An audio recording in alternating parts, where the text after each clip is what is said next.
What's up, everybody? Listen, today's topic is social media. It seems with the advancement of technology, social media has become a thriving platform for individuals to share, promote, or expose information to millions just by a click of a button.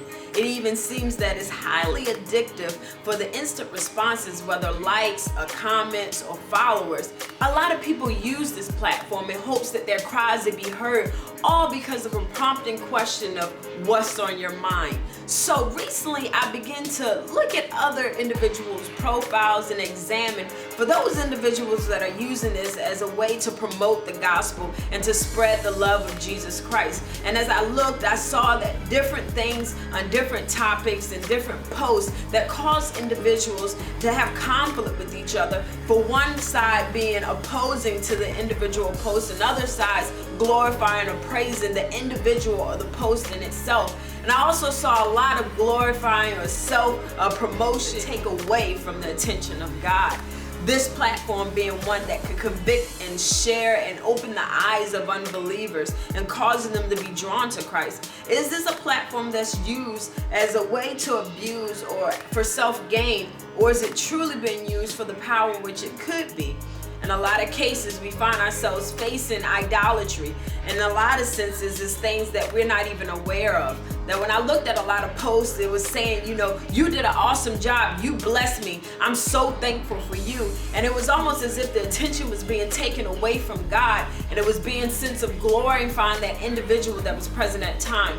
In a lot of cases, pastors or ministers or anybody stand in a place of leadership when it comes to ministry, person at that time feels that emptiness or that void of not having that physical person being there because of him being in the spirit. And a lot of people miss the fact that it's the spirit that's in that individual rather than that individual themselves that's promoting the message or encouraging the change or saying those convicting words. Galatians 5:13 said, we are called to be free, but do not use your freedom to indulge in this particular text. Paul speaks about the freedom to sin and the freedom to serve, and how it's important that we take and use our freedom to serve God and not for self-gain. Led by the Spirit requires that we have the ability to hear and to listen to the Spirit of God. Secondly, we must be obedient to that which God has called us. And thirdly, we must be able to separate our personal desires from that which God has called us to, and being able to recognize His promotion versus the promotion of us.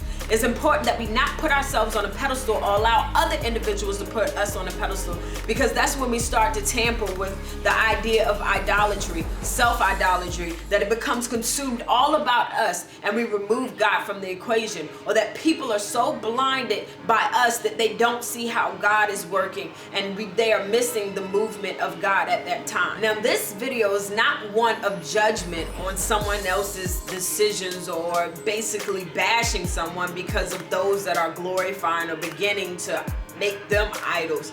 But it's the sense of us that are in the position of leadership, us that are standing in the gap or standing as a way to be the bridge of unbelievers to Christ or strengthening individuals. It's important that we always direct their attention back to God.